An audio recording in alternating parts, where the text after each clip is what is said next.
Welcome back to another lesson of East Main 101. I am your facilitator, City of Jackson, Tennessee Communications Director Kenneth Cummings.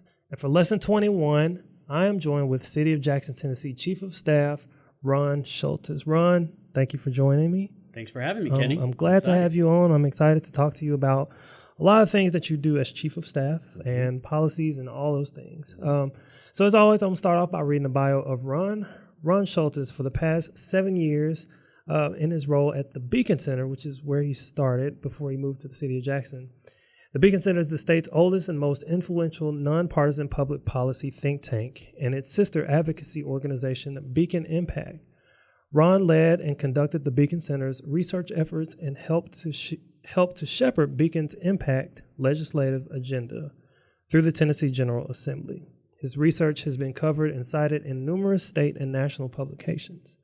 Prior to his work at the Beacon Center, Ron worked for several years as a corporate immigration paralegal for Zolke Partners, LLC, a nationally recognized boutique immigration law firm in Chicago, Illinois, where he assisted with foreign nationals' non-immigrant visa and permanent residency applications. Prior to living and working in Chicago, Ron served as a legislative aide for the House Majority Whip of Georgia General Assembly, successfully helping to analyze and summarize legislation for the House Republican Caucus. Shultis received his Bachelor's of International Relations and Modern Languages from Georgia Tech. Outside of work, Shultis is an avid golfer and spends his fall Saturdays watching Georgia Tech Yellow Jackets and Sundays watching the Green Bay Packers with his wife and son. Ron Shultis, City of Jackson Chief of Staff. Again, thank you for coming on East Main 101. Thank you for having me. It's kind of weird to hear your bio and kind of the different phases of your life. Recited back to you. Hey, well, that's how it is here on East Main 101. I remind those who come on what they do, what they did, who they are. Yeah. So let's just jump right off the bat. You are Chief of Staff of the City of Jackson, but your background is at the Beacon Center. Prior to you coming on, I didn't know what the Beacon Center was. Kind of tell us about what the Beacon Center is. Yeah, sure. So the Beacon Center is a nonpartisan, nonprofit think tank, similar to the Cato Institute or the Heritage Foundation, except it focused solely on the state of Tennessee. It kind of does three things, I like to say. It educates, advocates, and litigates. So it educates the public and policymakers on different issues, advocates for policy changes based upon the research that informs its policies, and then third is it litigates, it defends Tennesseans if their rights are violated by the government pro bono with a pro bono legal arm. And so my role at the time was the Director of Policy and Research, so I kind of played in that educate and advocate space of those three. So you're not a lawyer, though? No. Okay. You just kind of Nor do I play one on TV. and so you didn't necessarily like do the litigation or anything. You just kind of helped with policies for just Tennesseans in general, or Correct. Different organizations, or just people, or So my job was to conduct research projects on public policy topics from taxes, healthcare, education, things along those lines, and then develop state level policy that would make it easier to start a business in Tennessee, grow a business, raise a family, all that kind of stuff. And so the advocate part would advocate for changes in state law that would enact the recommendations that our research informed. So of your research, give us an example of one of the, things that you worked on. Yeah, sure. I worked a lot on, for example, occupational regulation. Okay. So a lot of people are familiar of a doctor or a lawyer needing to be licensed, right? And, if somebody's opening up my heart, I want to make sure they know what they're doing, right? Absolutely. But a lot of people don't realize that it goes well beyond that. In fact, the state regulates over 200 different occupations. One of the most famous ones we worked on was previously, until we got that requirement removed, it required 300 hours of schooling to shampoo hair. Wait. So 300 hours of schooling just to get a license to shampoo hair. Wow. Correct. Something that maybe not you do every day. Not now. Like a few years ago when I had dreadlocks, yes. Yeah. Wow. Yeah.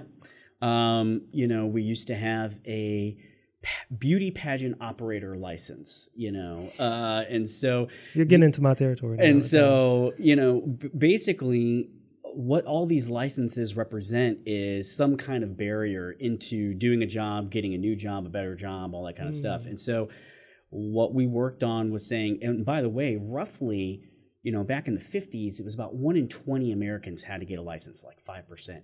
Now that number is anywhere around 25 to 30%. So 1 out of every 4 workers in America has to get essentially the government's permission to do a job, right? And so you want to make sure that those aren't overly burdensome beyond what is necessary for health and safety. So I'll give you a great example.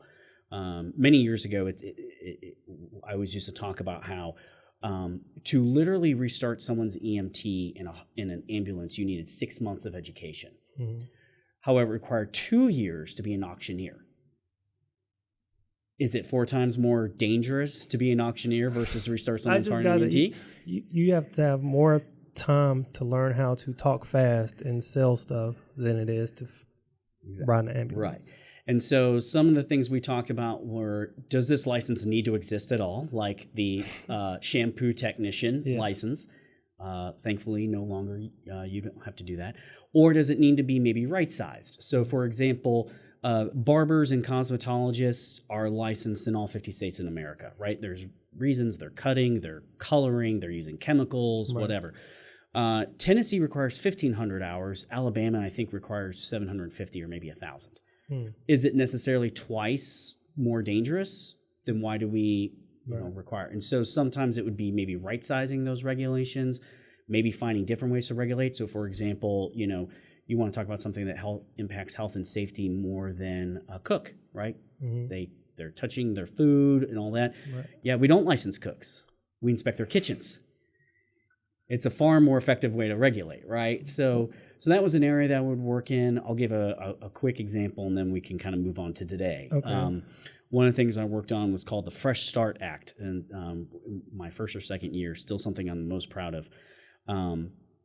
Currently, and this was back in 2018, I believe, the state in its prisons would offer programs for inmates to get skills, whether it was in locksmithing or barbering or whatever, right?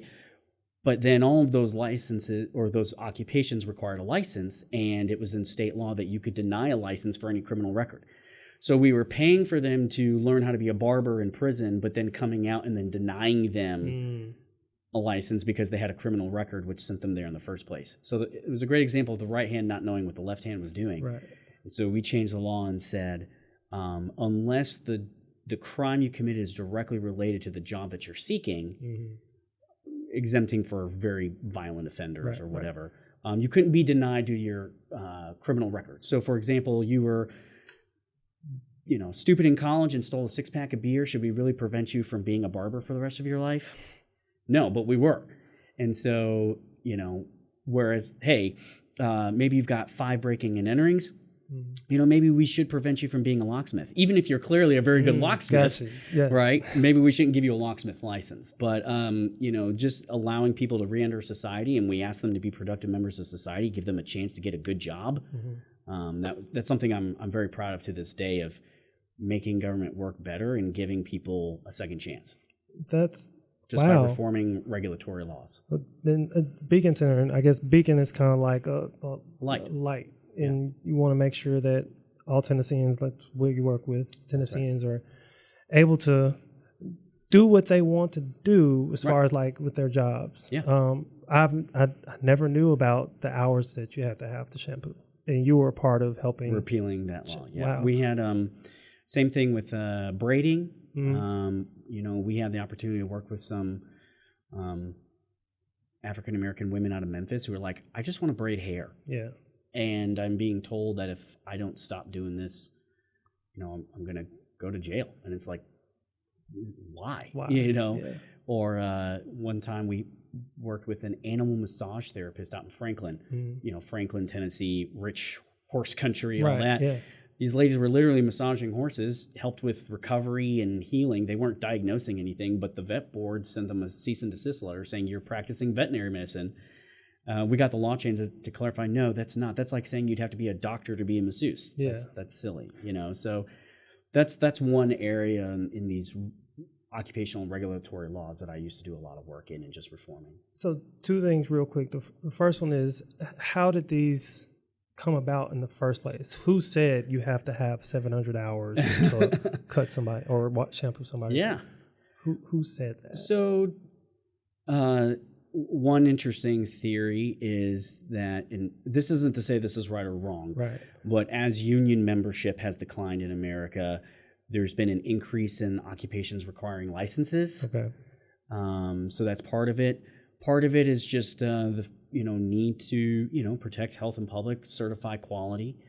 Mm-hmm. Unfortunately, some of it is has protectionism roots. So, for example, way back in the day, to be a barber, you had to be able to take the test in Greek and in Latin. And the idea was to prevent African Americans from qualifying to get a license. Gotcha. Okay. Now, obviously, that's not the reason, but sometimes they have bad histories like that. My favorite example, I once did a research project on this very question. My favorite one was funeral directors, and the initial reason for the license. This is in the state archives. Mm-hmm. It's public record. Somebody was talking about how some funeral directors were selling caskets below market costs, and so that wasn't fair, and so we should regulate funeral directors because one business decided to sell a product at a lower price. So the reasons vary. Yeah. Sometimes the federal government requires them. So, for example, with I think it's real estate appraisers, and basically there are federal mandates that require a state to have require a license for a law, and so the reasons vary. Okay. And different states have different licenses for different things. My favorite example is Louisiana requires a florist license because we need the government to protect people from bad bouquets.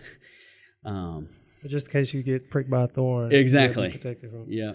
That's well, thank you for what you did, for the hair thing. I know in the black community, that's a big deal. Oh, yeah. Like I said, when I was not aware until I started that job how big of a deal it huge. Is. Oh, yes. I mean, even, at home, when I started growing my locks, we go to the same, we go to the same person. I would travel from Jackson to Memphis to get my hair retwisted and tightened and locked. And she was amazing. Mm-hmm. She would wash it 3 times. So just to think that, I'm not sure if she was still under that part of the law was still in place, mm-hmm. but she washed my hair. So thank you for helping with that. Making it easier for people to wash hair. Yes. Yeah. So make a living. Shout out to the Beacon Center and to you on what you did with that. And the second thing, real quick, you mentioned beauty pageants. I'm in that realm. My wife is huge in the pageant realm. And here in Jackson, Tennessee, we have Miss America Volunteer and mm-hmm. Miss Tennessee Volunteer, and the volunteer organization started right here in Jackson. Why were there laws again? What were they? That's a great example of sometimes laws may be put on the books for a good reason, but then mm-hmm. they become outdated. The original reason for that one was somebody comes into town, hey, I'm going to run a beauty pageant, sign up for $5, right? I'm thinking the 1920s. Yeah. People would pay, and then they'd run out of town with all the money. So the idea is then you could have a way to recoup losses if there was fraud. But nowadays we have Google reviews and Yelp and all that kind of stuff, right? Somebody tries to defraud, there's ways to find them and go about that, right? And so I think the state realized we don't need this anymore and got rid of that years ago. Yeah. Well, again, that's an amazing organization, the Beacon Center. Again, shout out to them for all the things that they did and you being a part of it. And that leads us into what you're doing now. Sure. You came from the Beacon Center, and now you're the Chief of Staff for the city of Jackson. And part of your press release read that the Chief of Staff is a key senior leadership position within the mayor's office. It's mm-hmm. responsible for managing the day-to-day operations and coordinating internal and external communications and ensuring the successful execution of the mayor's strategy and strategic initiatives. Trusted advisor to the mayor, providing counsel, policy, public relations, and administrative matters. Coming from the Beacon Center, yes, I tell people all the time, Ron is the policy guy, and I appreciate him for being here. But can you elaborate on some of the goals that you have, Chief of Staff, and overall, what does a Chief of Staff do? What is a Chief of Staff? I'll answer the second part first. Okay. So are you familiar with the old show, The West Wing? Yes. Okay. Great show. Yes. There's an episode where the president is speaking to someone, and I forget who he's speaking to, but he says, "Do you have a best friend?" Mm-hmm. The guy goes, "Yeah." "Is he smarter than you?" He goes, "Yeah." "Would you trust him with your life?" "Yeah." That's your chief of staff. Smarter than you, which is your best friend. Best friend, trust him with your life, right?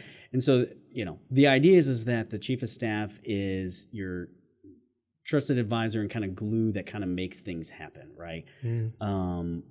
I like to describe it as the COO. Okay. My job is to make sure City Hall works so well that the mayor can focus on the bigger problems facing the city. I don't want him to have to worry about the day-to-day mundane as much as possible. He is, at the end of the day, CEO of the city, and so he's involved. We all work for him at his discretion. But I want to free him up to be thinking about what's the next thing we should be working on and not worrying about this department is having a hard time working with that department or whatever, right? Yeah. That's my job, to kind of solve those kind of problems. So chief of staffs are pretty typical in the military as well as in politics. It's now becoming a bigger thing in the private sector as well, for larger companies. And so that's kind of my job is every day is different. You kind of talk about the policy mind. I think I used to analyze laws and numbers, and now I'm analyzing people and processes. Okay. The mindset is the same. It's just how I go about applying it is different. It's how can I make the city run more efficiently? How can I standardize things across the city, right? I mean, you've obviously worked here longer than I have. There's a lot of times where like, well, this is the way it's always been done. I always hate hearing that. Right, exactly. Yeah. Well, why? Well, it's because so-and-so did it that way. Well, they left 10 years ago or whatever, right? And what happens when you leave? We got to standardize this so that way when the next person comes in, there's, we know how we operate, right? And so it's kind of my job to kind of create that organizational structure, help processes, manage day-to-day operations, and things along those lines. In terms of goals, I like to think more about, I'm a huge Simon Sinek fan, if you've ever heard of him. He's famous. He's written a lot of books, like Start With Why is probably his most famous. But I'm a big fan of his book called The Infinite Game. And so the idea is that you don't really have an endpoint. You're just kind of constantly working to improve. And I think that's much more applicable for my role. It's just every day coming to work to make the city work 1% better, 1% better, right? 1% more efficiently. And so that's kind of how I'm going to look retroactively is like, how much better are we operating as a city compared to when I started? And that's how I'm going to, what I think about. So there's no, this is it. You're going beyond. Exactly. It's in continuous, constant improvement that you've never arrived in this role, in my opinion. And so you started in September, and for a position like yours, you're the chief of staff, so over 900 employees for the city. I know you probably haven't met all of us, but department heads and cabinet leaders, I know you had to meet with them. And so how was it like meeting them when you first started coming on? Was it easy thing to meet everybody? The very first thing I did was I had the mayor print off an org chart, and I said, okay, I'm going to go from just left to right, and I'm going to meet with everybody. And I would just reach out to every department and say, hey, I want to come see what it is that you do, get to know you, give you a chance to know me. I think people were a little hesitant, just who's the new guy, right? But, and I know I've heard you allude to this, that we have some people that work really hard here at the city. And so, I think you see that really quickly when you get to meet with the folks, right? Which is part of the reason why this podcast exists. It also opened my eyes to a lot of what the city does and is working on and has to deal with and all that. And so that was a very eye-opening experience to me. I did some things I never thought I would do. And speaking of that, I just wrote down Greg. So I had Greg Rowland on, and I asked him what is this strangest code violation he went to, and he talked about that one house. The house, yes. That one house. And you've gone to that house. I have. And you also went to the city where we dump the trash just to look at all the landfill. You've gotten your feet dirty already. Crawled in some stormwater pipes with Austin and all that kind of stuff. So you've gotten your feet dirty, you've gotten your hands wet, you've got to see what's going on in the city. And I guess I was going to say, I think part of it is how can I help work with these departments if I don't really have an understanding of what it is that they deal with, Yes. right? Yeah.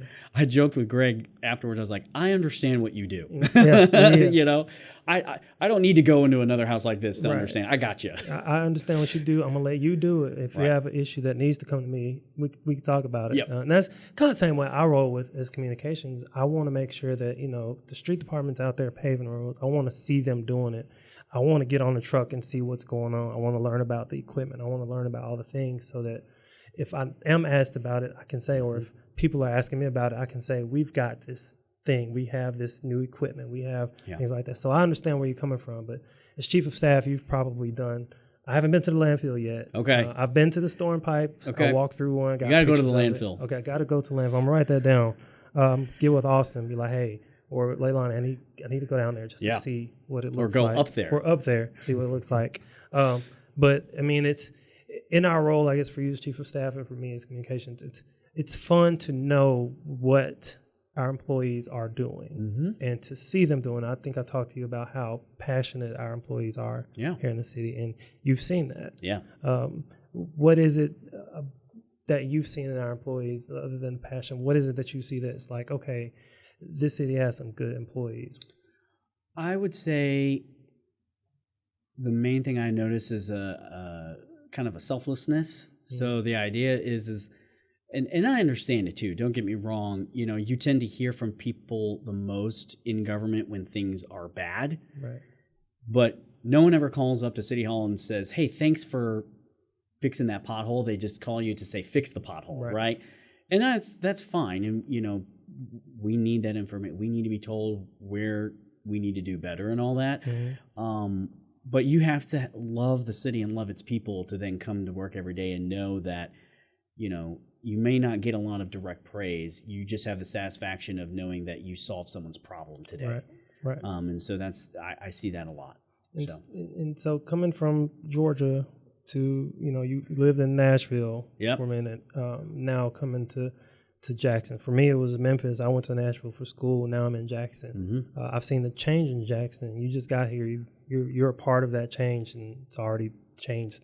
What was it like coming from the state level to a local level for you? That's a great question. I think the local government is where the rubber meets the road on good government. Okay. I think everyone pays, and it's sad that as a society we pay so much attention to Washington, D.C., when chances are little what happens there is ever really going to impact you. Yeah. And that's to say something ever happens. Whereas, at the state, you can have an impact as one person, but it's harder. And the state is about big picture things typically, But what do most people care about? Do they feel safe? Are there roads paved? Is there trash picked up? Yeah. All that's local government, right? And, you've seen it. One person can have a big impact here. Things get done every single day. And so, just kind of seeing, even though it feels like things move slow compared to the other levels, it's lightning speed, which I know is kind of hard, right? Well, just think even like the state of Tennessee, they only meet, the legislature does January through April, May. And if something doesn't get done in May, it's not gonna get done you're waiting until the next January, right? Like, you only have that time. Our council meets every month, to decide things and stuff like that. So I think that's the biggest difference, is just, you're delivering on the basics here. This is where it happens. So. Is this something that you saw yourself ever doing, coming to the local level? No, never did. But great opportunity, and last week was my 100th day, so I'm roughly 3 months. Thank you. So it's been a lot of fun, and I love coming to work every day. Yeah, and we're glad to have you on.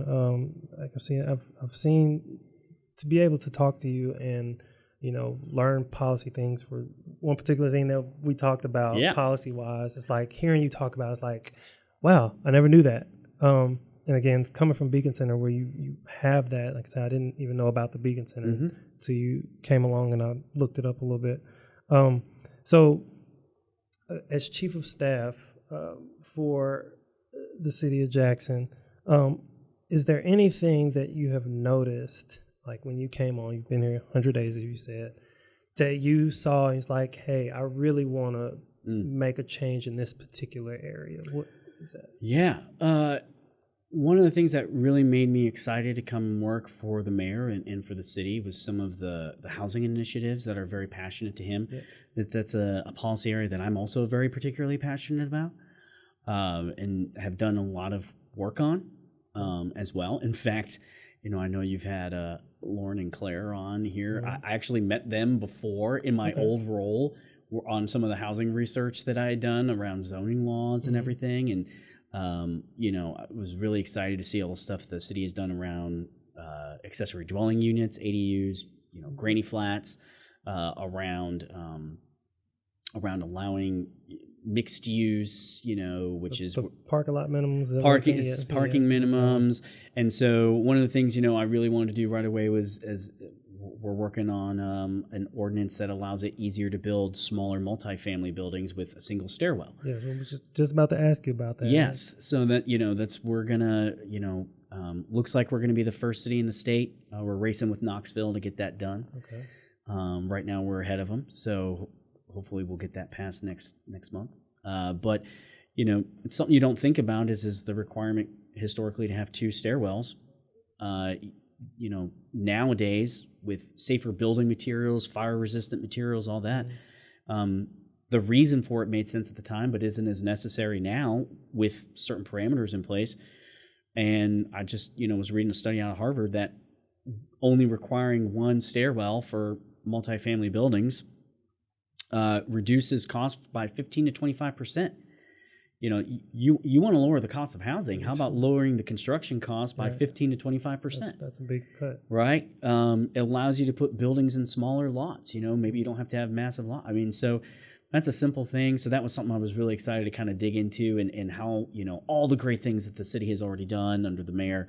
What's the next step? And so, kind of bringing the only reason that happened is because I knew about the state law that had changed that allowed us to do that. And so, one of the things when I first got here was, let's talk with housing, let's talk with the fire marshal. Are they on board with this? Let's do this.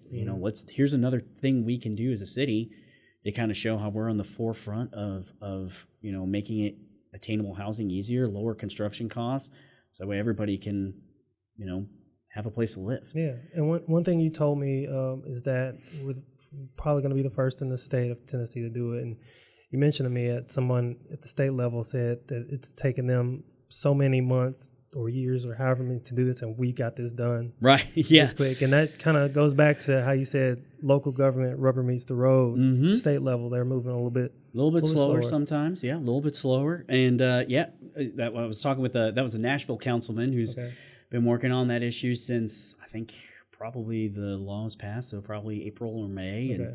And so we can just get things done fast here, and so that's exciting. That's awesome. So that's, I guess, is that one of the first things that you worked on? Yes. To see it pass, how does that, or to see the ordinance come up, and how does that make you feel to know that it's something we really want to do? That you were a part of it. It's really exciting that just I've seen it firsthand in the work that I've done over the course of my career that policy matters, right? And so to help, anytime you can get something done that makes it a little bit easier, somebody will probably never know that, hey, the reason why my rent, say 6 years down the road, and when they have a new apartment building that has this new design feature, it's going to be like, man, the rent here is so much more affordable. He or she will never know why, but that doesn't matter to me, because when you don't care about who gets the credit, you can get a lot done.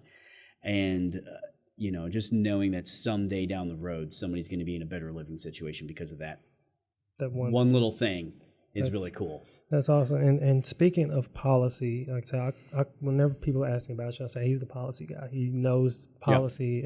He's good at it. He wants to make it better. So what makes an effective policy for you? We're at the state level. What makes it? Is it different at the local and state level, or is it the same? And what makes it an effective thing? What makes it work? Yeah, I I brought this. These are not mine. I don't take credit for these, but these are something that I followed for many, many years. It's the 7 principles of sound public policy. Okay. Ready? I'll read through them quick. Free people are not equal, and equal people are not free. Mm-hmm. What belongs to you, you tend to take care of. What belongs to no one tends to fall into disrepair. Sound policies considering long run and all people, not short run and a few people. If you encourage something, you get more of it. If you discourage it, you get less of it. Incentives matter. Nobody spends someone else's money as careful as he spends his own. A government big enough to give you everything you want is big enough to take everything away you have. And liberty makes all the difference in the world.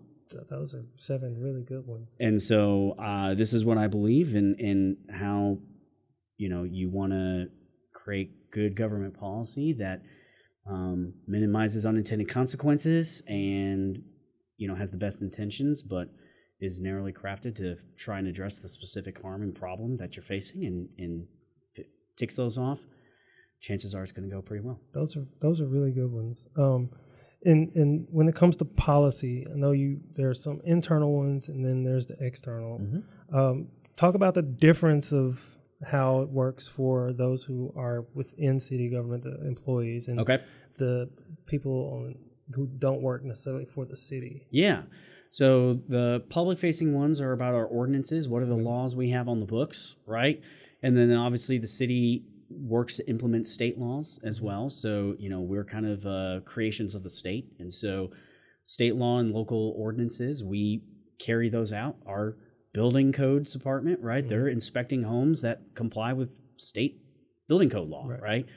And so, like I said, you want to make sure that those are clearly crafted, narrowly tailored to address specific problems, whereas I think internal ones for employees, we have a policy committee that I've relaunched here that kind of helps standardize processes.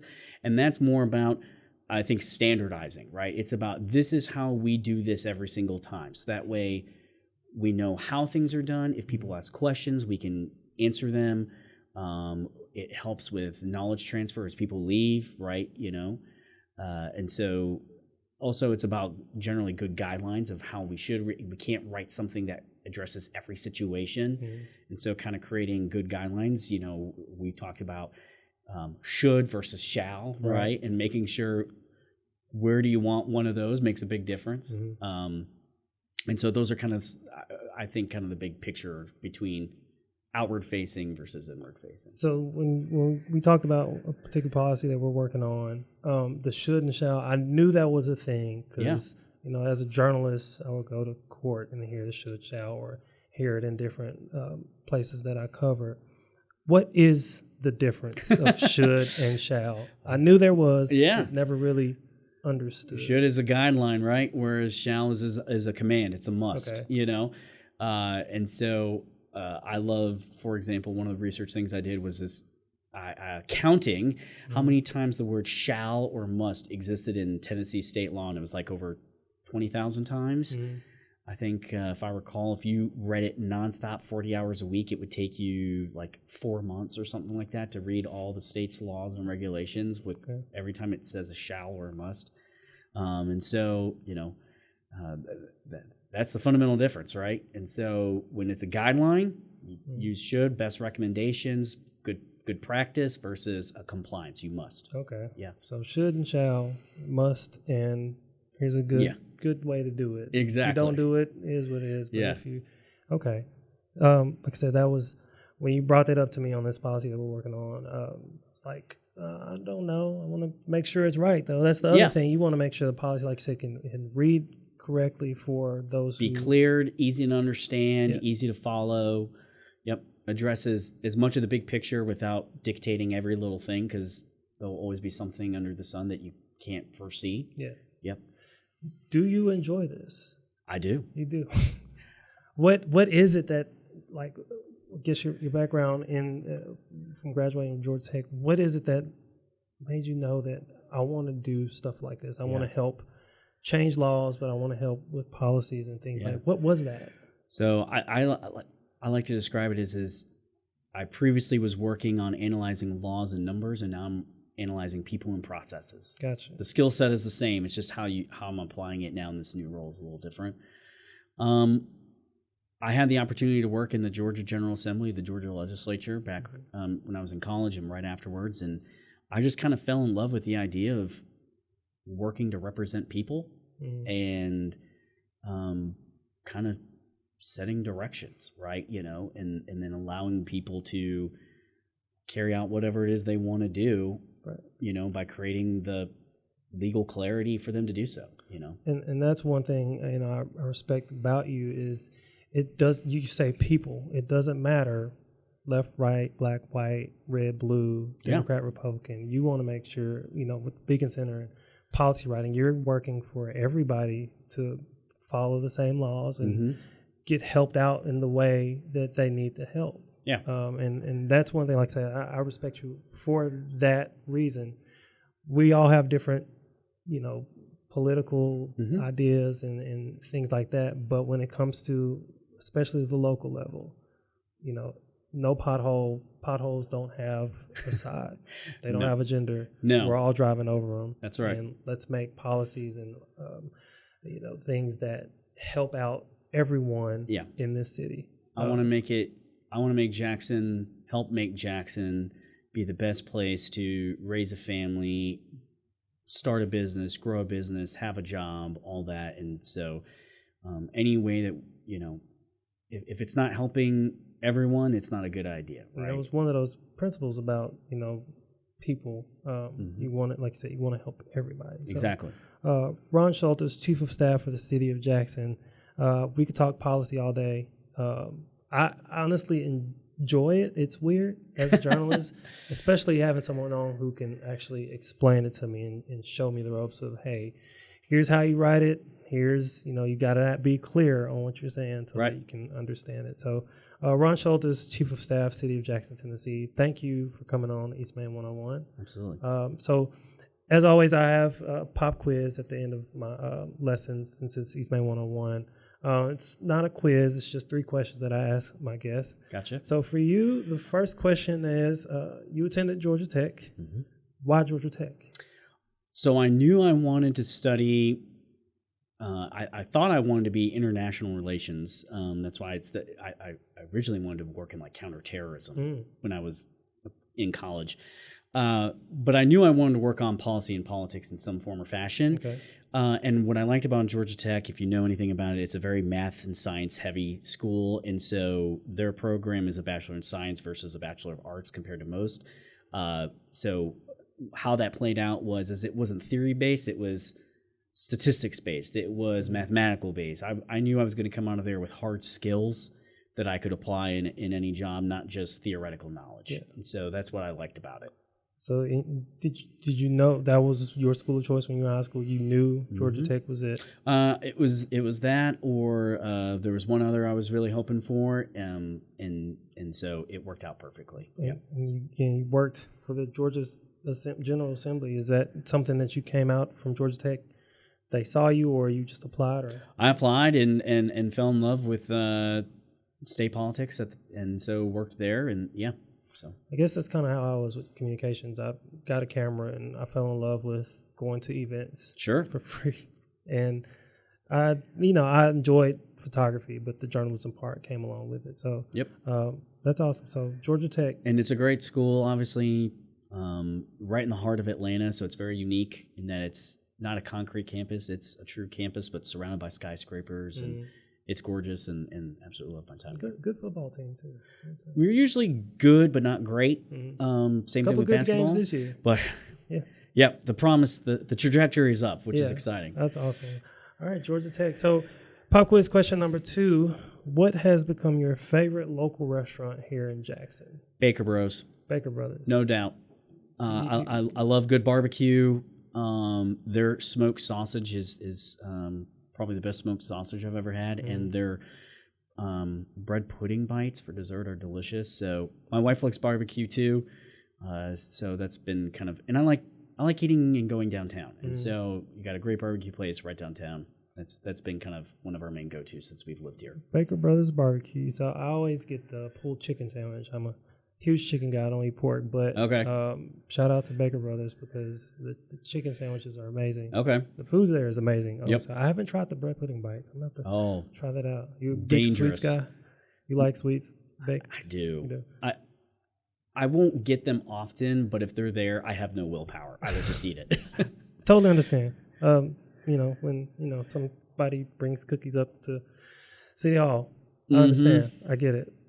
All right, pop quiz question number 3. If there were one song that you could listen to on repeat and not get tired of it, what would that song be? I'm going to cheat and say 2. Okay, that's fine. The first is Kashmir by Led Zeppelin. Okay. I'm a huge classic rock fan. Okay. I'm concerned by the look on your face. You've never heard. I know Led Zeppelin, but I've never okay. heard this song. I will look it up as soon as we're you need to go listen to Kashmir by Led Zeppelin. Kashmir.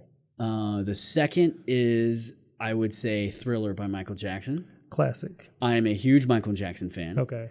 And fun little story, at my wedding, my groomsmen and I practiced and busted out as a surprise the Thriller dance. Nice.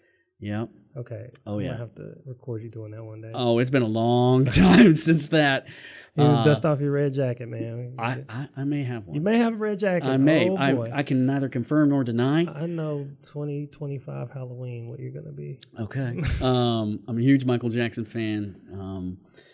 In fact, even when he passed, I was living in Paris at the time, and I went to a memorial service in Notre Dame for Michael Jackson. Wow. Yeah, so huge Michael Jackson fan. I wouldn't say the opposite, but I am a Prince fan. Okay. Purple Rain is my song. All right. I love listening to it. When Prince died, I got off social media because it was hard for me. So I get for you going to Notre Dame for the. Yeah, if I could go to Minnesota. Yeah. For a Prince, I would Prince. have. Yeah, I couldn't believe that Notre Dame was doing a memorial service for Michael Jackson. Wow. But I was there. And you got to go. How was that? Well, it was all in Latin and French, and so while I speak a fair amount of French, it was a little outside of the words that I knew. So you were just happy to be there. I was just happy to be there. You were glad to be able to be a part of not having to be there. Yeah, I totally understand. Michael Jackson and Prince. Those are two of the best. 80s music is the best. Oh, most definitely. 80s Being music. an 80s baby is the best. Yeah, my wife and I fight about this all the time, 80s versus 90s music, and I'm absolutely convinced I'm correct. Always. 80s music will always be a thing. So Ron Shultis, Chief of Staff, City of Jackson, Tennessee, thank you for coming on East Main 101, Lesson 21. I appreciate you. And again, we talk policy all day. I'm eager to learn more about just the world of policy making. I appreciate you being on here at the City of Jackson as well and accepting this role as Chief of Staff. It's been fun. Public policy impacts us every day, whether we realize it or not, and just happy to be here to help move the city forward any way that I can. Appreciate you, Ron. Thank you so much. So that does it for East Main 101, Lesson 21. As you know, there's always homework, but for this lesson, there is no homework. So I hope you enjoy and have a wonderful holiday season and Happy New Year. And we will see you back here in 2025 for East Main 101. Don't forget to follow us on all of our government social media accounts and opt in to our text alerts by visiting connect.jacksontn.gov. Also, be sure to visit eastmain101.jacksontn.gov to subscribe to our YouTube, Spotify, and Apple Podcast channels to listen to each lesson in its entirety. Until next lesson in 2025, class dismissed.